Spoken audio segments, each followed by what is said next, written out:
And let's start off with the ACC and Louisville -4.5 at Georgia Tech. Malik Cunningham got an injury scare, but is actually going to play. Confirmed that he is practicing and going to play. Jeff Sims, a guy I was really looking forward to at the beginning of the season, is starting to slowly get worse. He had 4 interceptions last week. He has had 2 every week so far since he's been in college. He currently has 8 total interceptions with no less than 2 a game. And again, 4 last game. So I really feel like, I know this is at Georgia, but go ahead and give me Louisville to cover 4.5. I think Louisville can beat Georgia Tech by a touchdown. This is just going to burn us over and over. I'm just assuming I'm second tonight because Houston hasn't clicked off his mic yet. So I'm going to go ahead and talk. Look, Louisville's burned me all year. Okay. They've burned me all year. Duke's burned me all year, but I have to pick Louisville here. I got to go with Morgan. And I'm probably just going to cheat off Morgan's paper because, he picked one more game right than me last week. So I need to get on the Morgan train. Georgia Tech, they're turning the ball over too much for me. And they've got weapons. If they can just harness them a little better, they really do have a lot of speed, and they can play some ball. So I'm going to take Louisville with the points as well. Louisville is just a team I can't quit. I'm going to go Louisville as well. They've got the weapons. Do they have the defense? This game's going to be just bleh to watch, but I'm going to take Louisville in the points. Or excuse me, I'm on mute here. Give me Virginia +5 to beat. I think they're going to beat UNC, so they won't even need the +5. But give me Virginia Tech to beat UNC. Sorry if I was on mute there. I must have been on mute for a while, so apologize. But again, Virginia Tech will beat UNC and will not need the points. But go ahead and give me the 5 points. Don't apologize for being on mute. The fans loved it. I'm actually going to take UNC here. UNC has burned me. They burned me last week. I really thought they were going to easily cover that spread, but I think their reality check has set in. They got their week from coming a few weeks off. I think they're back and ready to rock and roll. Sam Howell's not going to be the clown he was this past week. Virginia Tech, I'm hoping they have their defensive backs are still out this coming week. We really won't know until game time. But yeah, I'm going to take UNC minus the points here. If I find out, but right before the game that they have all their defensive backs, maybe my mind would change. But right now, it's all that matters. And on the show, it counts. -5 UNC. So I'm going to kind of split the diff here. I'm going to say that give me points with Virginia Tech, but not to win. UNC wins the game outright, but not by more than 5.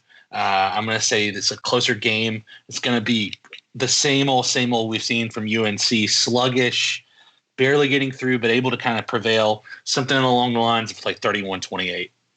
I'm feeling that. I'm feeling that too. I could see that happening. I think it was going to be a close game no matter what. But if you're going to give me 5 points on the road, I kind of got to take it, especially with a team that I felt like would win the Coastal going into this season before everything happened. But that leaves Allen. And I believe this is his first of the year. Lone Wolf pick of the year. So Al, let's see if you can win that Lone Wolfer there. Would be nice. You went on a limb going for the Tar Heels, but not really that much of a limb because they're a good team. Next one up is North Carolina State at Virginia. Virginia -9.5. And to me, this is one where I got to ride NC State, man. They are 2 evenly matched teams. I think that both can put up, 30-ish points per game. Both like to run the ball primarily. They're both going to run the clock down very quickly because of that running tendency. So, if you're going to give me the clock and it's going to be a short game because the running game, give me +9.5 points to NC State. Call me crazy, but I think NC State can hang with anybody. If you're going to give me 9.5 points, I'll take it. I'm not going to call you crazy. I'll just call you Morgan. But I think NC State +9.5 is what I'm going with here as well. I'm sticking with it. You told me last week you thought NC State was a good team. You thought they were better last year, just full of injuries. And they've been playing well offensively. I think people are going to overreact to the UVA playing Clemson relatively well. I'm going to take those 9.5 points as well. So I'm going to regret doing this, but I'm going to take NC State's burned me so many times. I'm going to take them 9.5, but I don't have them winning outright. I think Virginia wins the game, but I don't think it's by 9. And there's another hammer home. We all did NC State on that one. Next one up is Duke at Syracuse. I believe, yeah. So Duke minus 2.5 at Syracuse. Syracuse is a home underdog. Now be careful with this. Home underdog, because we know that Syracuse plays better in the Dome, and they played UNC close. Not UNC. I'm sorry, but they both struggle to score, Duke and Syracuse, and they both allow over 400 yards per game so far in this season. It's hard to say what's going to happen in this game, but I didn't pick Syracuse to win or last week because they were at home, and I felt like I made a mistake not giving them the home field advantage because for some reason they do have it somehow. So give me Syracuse to win in the Dome at home. Give me the plus 2.5. I mean, a home underdog plus 2.5. If it's going to be a close game like Vegas is predicting, then just give me the points. I'll take it. Yeah, anytime a home team's only an underdog by a couple points, I like to take the home team. I'm going to do that here as well. I think Syracuse wins outright, probably by a touchdown. I think their defense is gonna kind of confuse Chase Bryce a little bit. They throw a lot of weird things at you. I'm going with the Orangemen in the Dome as well. Yeah, give me the Orangemen as well. This game is going to be a snooze fest, but I'm just gonna say Syracuse and the points. And there's another one. We all picked Syracuse on that one. So next one up is Pitt minus 6 at BC. This is an interesting one.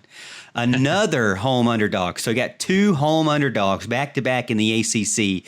And this time BC is up there with plus 6. And I know Houston's talked big about Jurkovec and BC. I know Walt has told me a lot about BC and how they are a surprise team this year. They had a close game against UNC. UNC did have 3 weeks off, but BC could have won that game. I mean, they had chances, and they even could have tied. They were trying to tie the game and threw an interception for a pick 2, not a pick 6, but a pick 2. Do I think that Pitt is a better team than Boston College? Yes, I do. I think they actually have a really good defense compared to most in the ACC. But can they beat Boston College by 7? I think that Jurkovec can take the ball down the field and can hang. He could hang with with the Tar Heels. I think he's going to be able to hang with Pittsburgh. I'm not really impressed with Pittsburgh being able to put up a ton of points.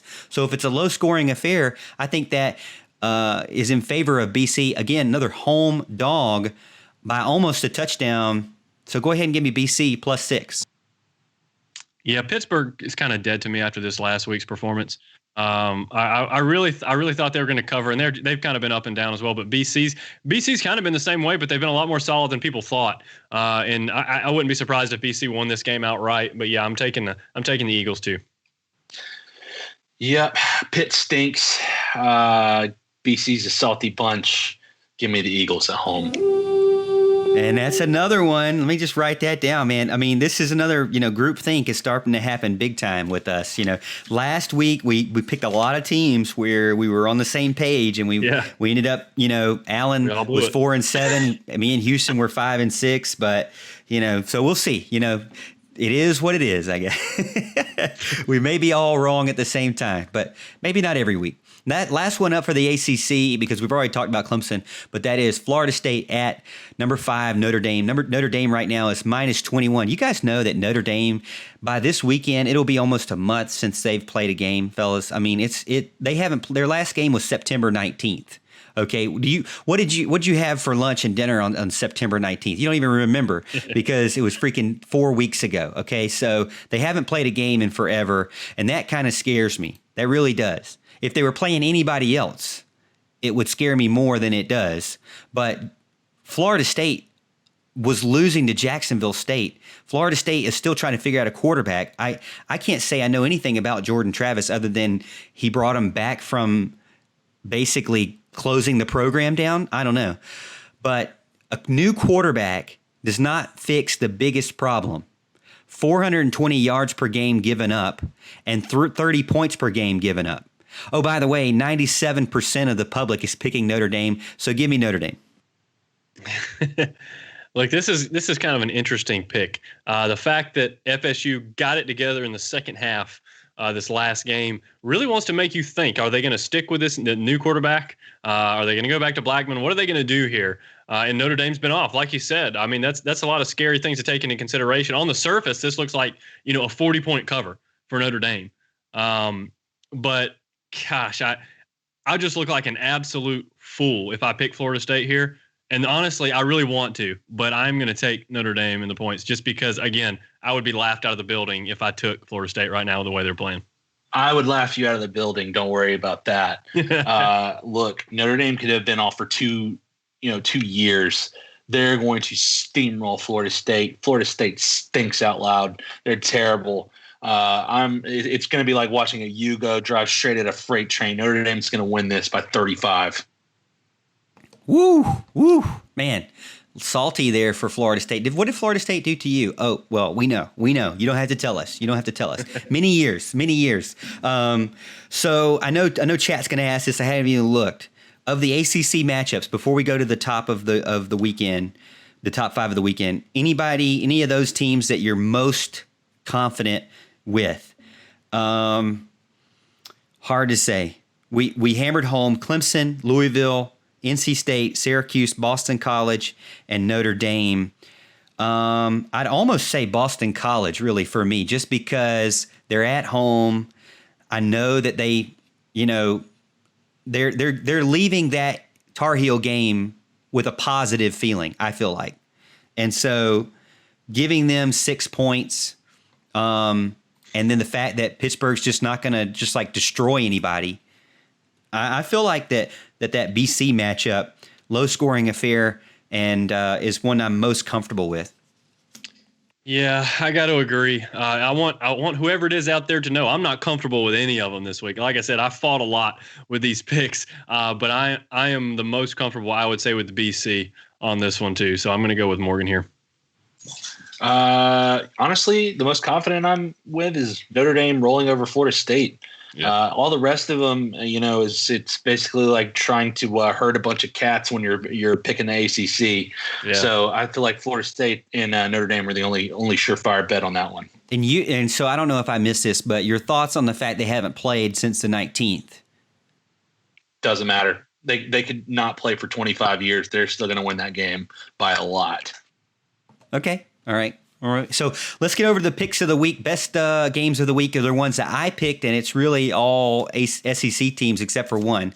And we'll kind of run through them pretty quick for you because I know it's getting late here. So number 4, Florida, -6.5 at number 21, Texas A&M. Well, we knew Texas A&M was going to get destroyed. That was one of our, steals of the week. I feel like if Bama can beat them by 28, then Florida, with the amount that they can score, should be able to score a touchdown more than them. Now, it might be a high-scoring affair because I think that literally anybody can score on Florida right now, but you're giving me 7. It wasn't 18 like with South Carolina. I think Texas A&M and South Carolina, unfortunately, the national media would like to say that Texas A&M is a top 10 team, but I think the Gamecocks and the Aggies are very similar. If you look at the sheets, if you look at their numbers, they're definitely very similar. But I just feel like that Florida is going to go with the same exact game plan they had against South Carolina with Texas A&M. They're not going to have to change up much of their scheming and their alignments to face this team.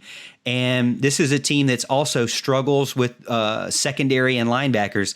So I think that fits perfect for Florida to be able to pass all over them yet again. Another 400-yard game for Kyle Trask. So give me Florida to win by a touchdown over Texas A&M. Yeah, I initially picked Texas A&M in this game. The problem is I don't believe in Texas A&M. They were nowhere near a top 10 team in my opinion. The problem I had picking this game is I don't think Florida is number 4 either. I think they should be much farther down. So it's really a tough call. But A&M, of course, got blown out by Bama. They were able to move the ball a little bit, so that was kind of encouraging. But Florida can just score a lot of points, and I don't like Texas A&M's defense. It's just Florida's defense. Are they going to let me down? I'm with Morgan. I'm going Florida with the points here, or minus the points here, minus the 6.5. I think they win by about a touchdown. Agreed. Florida by a touchdown. Both these defenses stink, but I think Florida's defense stinks less. And you heard it here, Florida. We're hammering home on that one. Next one up is number 22 Texas versus unranked Oklahoma, -1.5. To me, Red River rivalry. I doubt that Oklahoma is going to lose 3 in a row. I really doubt. I don't think they're that bad. And I don't really think Texas is showing us anything at all either. And with it being a -1.5, I mean, basically that's a field goal in a rivalry game. So I just don't see Oklahoma losing 3 games in a row. That would be just very tragic for them. Fall from the top. But so give me Oklahoma. Taking Oklahoma too. Yeah, it's just tough to see them losing that 3rd game in a row, and it could certainly happen. I mean, Texas, they want to tell us Texas is a top 10 team every year, and they never turn out that way for the most part. So they've been back for like 10 years now. But I'm gonna go with Spencer Rattler here, and hope he can kind of shake off the demons and win by whatever, a couple of field goals, something like that. I'll go Oklahoma. I'm going to be a one-man wolf pack on this one. Texas is going to win this game. To say both of these teams have any semblance of defense, non-existent. There's not going to be any defense in this game. I'll give the edge to Texas because they've at least got a hint, a smidgen, a scrap of defense. Whereas Oklahoma has zero defense, zero semblance of a running game, and zero kind of cognizant ability of late games and momentum's late in games right now. You've lost to 2 teams that have lost to group of 5 opponents. You're going to tell me that it's going to happen versus a Texas team who at least is scrapped up and played against, TCU, Texas Tech, whatever. It's not saying much, but I'm going to take Texas in this one. All right. I like it. Go out on a limb there. I mean, really, if you think about it, what do I usually go by? Defensive line and quarterback is my first 2 things that I look at. And really, actually, Texas has the better of both worlds in that sense. So, hey, +1.5, at the Red River rivalry there. We'll see what happens, but, going to be an interesting one. I just can't see. Man, that'd be tough to see a team lose 3 in a row like that. Next up is Tennessee at Georgia, big game. Georgia -13. Georgia really looked good against Auburn, dominated the entire game. Stetson Bennett looks pretty good, man. Dropped a dime to George Pickens. Just did not even have. I mean, this is like backyard, me and Al. Al, did you just think like, man, that is a throw from Morgan right there, just right in the basket, baby. Didn't even have to stop or slow down or anything. Just boom, boom, right in there. Obviously, Georgia is on a high right now. They destroyed Tennessee last year. Why wouldn't they this year? They won 43-14 last year. Jake Fromm had a huge game with 288 yards. I mean, come on. Bennett's going to do the same at home. So let me get Georgia to cover -13. Yep. Taking Georgia as well. I like Georgia's defense. I think they're outstanding. I like Tennessee's offensive line. I think they should be able to run the ball if they commit to running it, which they didn't do against South Carolina like they should. I should have won that game by much more than 4 points. But Tennessee's got a good offensive line. We've been touting them for all year, but I think Georgia's going to make Garantano look bad. I think they're going to pick him off. I think they're going to turn him over. They're going to rattle him, and I'm going to take Georgia to win this one big. Yeah, I'm taking Georgia to win this one big. Shout out to the late Larry Munson, Georgia radio broadcaster. I'd just love to hear him have the ability to say Garantano on the radio or something like that. So I'm taking Georgia. Georgia take them big. Another locker there, Georgia, Florida on our picks, top picks of the week. Let's see, who do we got next? We got number 2, Alabama, -24 at Ole Miss. Or Ole Miss, I say Ole Miss. Alabama is rolling right now. Well-oiled machine, looks good. Mac Jones looks like he's playing really well. He fits in that offense, kind of more of a traditional Nick Saban-like offense. No Tua Tagovailoa anymore, and he just fits, and he is a good thrower. He's not going to put the ball where it's going to put it at risk. I don't see him doing many turnovers. I see him dropping it there or out of bounds, and I do think that Ole Miss can score, but, now I'm kind of wondering, like, they went back and forth with Mississippi State, who then gets shut down. So how good was that back and forth? Big, not Mississippi State, Florida. But then we find out Florida has a terrible defense. So how good was that for them? I don't really. At first, I was like, wow, man, Lane Kiffin's doing great. But now I'm like, I don't really know. Corral is one guy that Alan keeps talking about at the beginning of this segment every week, it seems like. But can Alabama beat them by 24? I mean, Alabama's just in a league of their own. So I'm going to go with Bama right now. Yeah, our man Hart Vaughn gets in and says Ole Miss is Bama's kryptonite, and I would normally agree with him, but that was back when Ole Miss had a defense. I think they had a defense, and obviously they still had a pretty decent offense. Right now they have no defense, none whatsoever. I think they can score some points, and they'll probably score some points on Bama. Maybe even garbage time. I could see a garbage time cover, but I don't think you can bet against Alabama right now. The way they're scoring points, I think they're going to eat the Ole Miss defense alive. Jalen Waddle and Devontae Smith, and I'm going Bama as well. Yeah, I'm going to go Bama. I think it's going to be the same Alabama offense we've seen the last couple of weeks. Just throw deep strikes to your 4 wide receivers who can run really fast. Yeah. I mean, at the end of the day, that's all you got to do when you have Jalen Waddle on the field. I mean, basically, Jones is not going to put it at risk. He's just going to drop it in there wherever he needs to, and he's going to throw it away when he doesn't need to. And the good thing about Alabama is when you're on their team, you're not really getting rushed. And if they don't have a defense to rush you anyways, then you're going to have even more time to just expose that team and just destroy them. Alabama, when I watched them, I watched the majority of their game. They just look on another level compared to any other team I've seen so far this year. Other than what Georgia did to Auburn, now so Georgia's kind of showing up as well. But you got Clemson, you got Alabama, you got Georgia, and people are still holding on hopes to Ohio State, but we hadn't seen them yet. So got to put those 3 up at the top for sure. Last game of the night, Arkansas at number 13, Auburn, coming off a big loss. Auburn is minus 16, so Arkansas plus 16. Big loss to Georgia. Don't feel like they got a lot of mojo going. I'm still concerned with Chad Morris. You know what? I think he's a little bit gimmicky when he was with Clemson. Later on, I think he's losing the ability to run the ball in his scheme. Bo Nix did not get in a rhythm at all the entire game. Get this. Arkansas was able to put up 10 points against Georgia, and Auburn was only able to put up 6. Not something that we would ever have thought of going into this season. Arkansas has not. I mean, they just won their first SEC game in like 4 years, I feel like. So the Razorbacks are on a high. Auburn's on a low. Arkansas is a team that obviously can hold Mississippi State, the air raid. And so I think this is a game where, if anything, it could be a close game, or even if Arkansas loses, they're not going to lose by more than 16. So give me the points traveling, plus 16 to Arkansas. Woo pig suey, baby. I don't have a lot of reason to believe this, to be honest with you, but I think Auburn's defense is going to show up a little better in this game. I think they're going to turn over Arkansas some, and I think Bo Nix is going to do just enough, and I see this as like a 31-13 type game. So I'm going to take Auburn minus 16.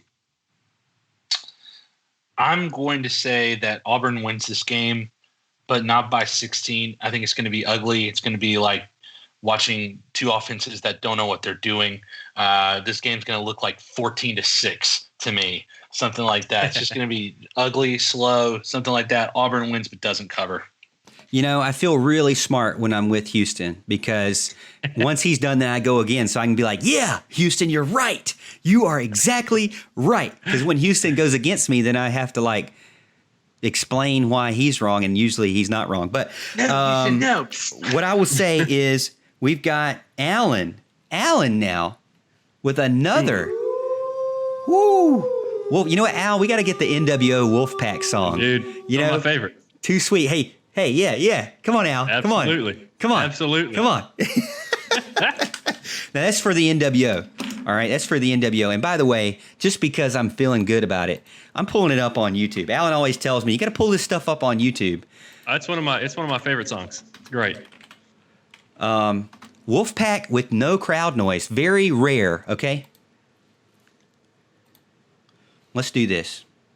Because it's family friendly. Uh-oh. We got an ad. We got an I was ad. about to say, that is definitely not it. We got to get the ad out of here.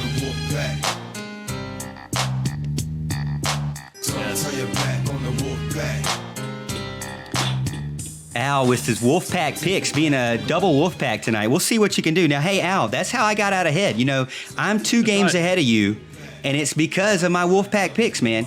You got to go with it. So we'll play that. We'll play that some more. I know you guys are really wanting to hear that. So we'll play that some more towards the end of the show, which it really actually is the end of the show. Thank you so much, guys. Hey, if you're a 90s WCW fan, I know you got to be loving that because I know I'm a 90s WCW fan.